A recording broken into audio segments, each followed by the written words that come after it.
What up guys, thanks for tuning in to another video. Rush SRT here. Not in the best of moods right now because I just broke the steering wheel on the Mercedes, and I did it trying to record this video. So the steering wheel actually sits up a little high in my car, so it's kind of blocking the view right here. So I decided to lower it, and now when I try to raise it up again, or even lower it anymore, it just makes this clicking noise. I don't know if you guys can hear that, but it's very noticeable. So I'm gonna go ahead and show you what it does here. So it's electric, so you're supposed to be able to like push it up and down.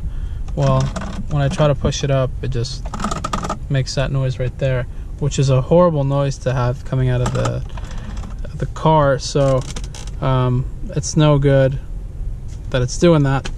And it's a little lower than I want it to be too, so it's kind of like right in the way of me driving. So I'm not sure if I should go to the dealership or drive to school right now. I might as well just try to go to the dealership. Let's try to go to the dealership real quick and have them just take the car for the night, because I do not want to be stuck driving the car around like this. So yeah, I mean, that's kind of what happens in the daily life of Rush SRT. So daily's down, so I gotta go ahead and take it in. Sounds like it needs to fix some type of gearing in there. It just sounds like it's off, man. I don't know if you guys can hear that. It's trying to move it, but it's just not able to. So hopefully they're able to take care of it. The car's under warranty, which is a very good thing. But this is exactly the reason why it's nice to have warranty. You know, everyone wants me to mod the SRT and stuff like that, but it's like days like this where shit goes bad and you don't have the patience nor the time to deal with it, that you can just technically drop by the dealership, toss the car to them, and let them do their thing on it. So that's exactly what I'm about to do. Go take the car into them. Hopefully they can give me a loaner for the day, and then we can go and see what's wrong with it tomorrow. So I'm going to head to the dealership right now. I go to Fletcher Jones in Newport Beach, which has been a pretty good dealership to me thus far. And yeah, let's see what happens. Alright, so I just pulled up to the dealership, but there's not a lot of people here, which is awfully weird for this dealership. There's always packed, so I'm going to wait and see what they tell me. Hopefully we can get this taken care of.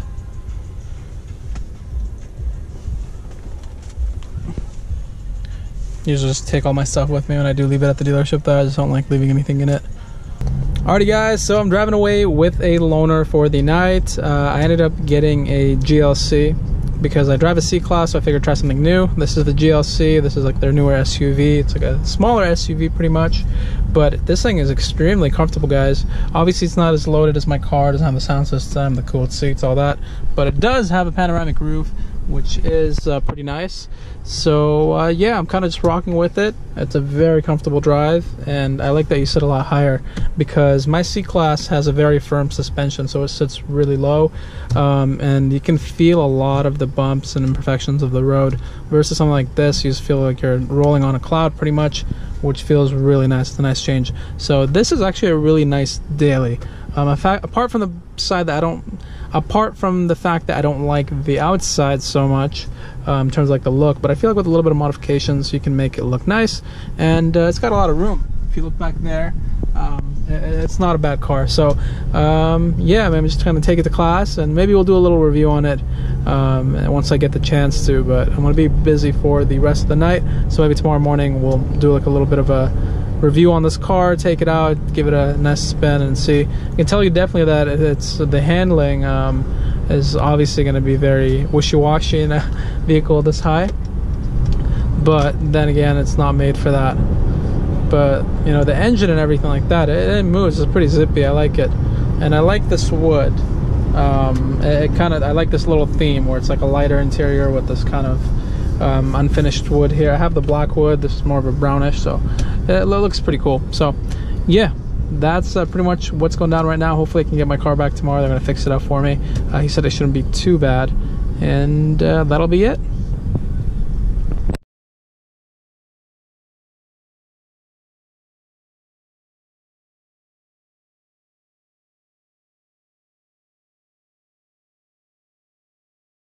I think a lot of guys are under the misconception that if you can afford the monthly payment on one of these cars, then you should get one. And I'm here to tell you, as a friend, you know, or as someone that has been through it, whether whether you want to trust my judgment or not on this, I'm going to tell you that is a terrible way of doing things.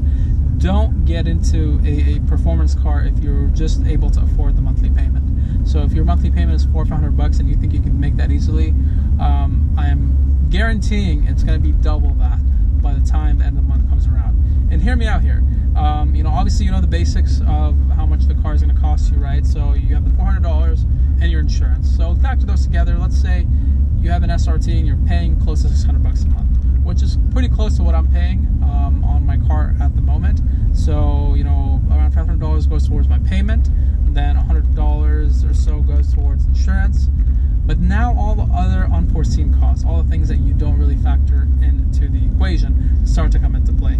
So number one is being maintenance. So the car, being that it's a performance car, it's a big engine, it heats oil from time to time, you know, and it definitely needs to be maintained well. So the maintenance on a car like that is not cheap. You know, the oil changes are pricey because you're going like full synthetic oil. At the same time, you really don't get that many miles out of it, especially if you take care of your car. You should be just getting 2,000 to 3,000 miles, maybe 4,000 is pushing it out of each oil change. I know some people wait to 5,000 or more. I will never do that with the SRT. I think that is just a recipe for disaster, especially given how hard I drive the car. So there you go, you have maintenance, and then you have your like wear and tear items that go bad, obviously. So you have your brakes, you have your tires that are, you know, eaten up very quickly on these cars because they're so good at lighting up the rear tires, right? So, you know, I was at what, 5,000-6,000 miles when I had to go through my first set of tires. So I mean, think about that. So that you're talking about maybe 2 sets of tires per year. So the average person drives around 12,000 miles a year in California. So if you factor that in there, that is pretty much 2 sets of tires per year. Tires are not cheap whatsoever. If you go with just regular like no-name brand tires, you know, you can possibly get Chinese tires for like 100 and something, 120 a piece. If you want the nice tires, something that is really gonna perform well, remember like Nittos or Pirelli, Pisa, of course, that's kind of what I have right now. We're looking at almost at 200, 300. Some of them even go up to the $400 range per tire. So there you go. You're talking about like $600, $700, $800 towards tires. So that's apart from brakes. Brakes here are pretty expensive. You need to change the rotors out, especially if you're not handy. If you do them yourself, you can save a little bit of money. But if you're not, then you're gonna be also get a nice little ding on that when it's time to do it. So those are just some of the things that go down. You know, those will happen. Even if you're a very careful driver, if you're a great driver, you're still going to go through brakes, you're still going to go through tires. Maybe a little slower, but you're still going to need them at one point or another. And it's going to cost you more than it would a normal car. So, you know, if you're on a tight budget and you're just making your monthly payment and stuff like that starts coming up, it can get pricey and it can put you in a very difficult situation very fast.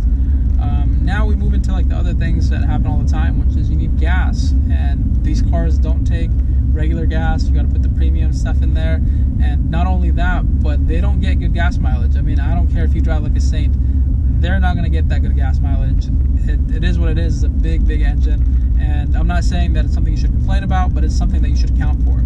You know, I've heard guys or younger guys tell me, oh, but I'll hybrid drive it, which means I'll just press the gas and let it coast places.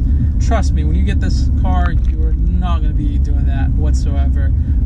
First of all, because it's not a good way to drive, and second of all, is because you're young and you're going to want to get into it. You're going to want to have fun with your car, and you know, you have every right to, right? I mean, if you're going to get a car like that, why would you get a car like that just to coast to places or hybrid drive it? You want to drive it properly. So throw that out the window, dedicate some money, budget that into your expenses for the month. Gas is not going to be cheap. You're looking at, if you drive it, you know, a couple hundred miles a week, let's say, because it does around 230 miles, 140 miles per tank if you're being good to it. You know, so that's without city driving. If you're driving in the city a lot, then maybe even less than that, 180. I've had a tank go out in 160 miles of me just driving hard, so it'll eat gas very quickly. A full tank is around $66, $70, depending on gas prices, but that's kind of how much I pay here. I have to go through a tank every week, so you add that up, you know, that's another, you know, almost $300 going to your gas. So that's just, you know, right off the top of my head, these are easy things to calculate for you guys. And lastly, you know, something that it kind of shocked me even, was registration. So to register the car in California for 1 year, it's around $600. So that is a yearly fee that you're going to have to pay apart from any other payments you make on the car.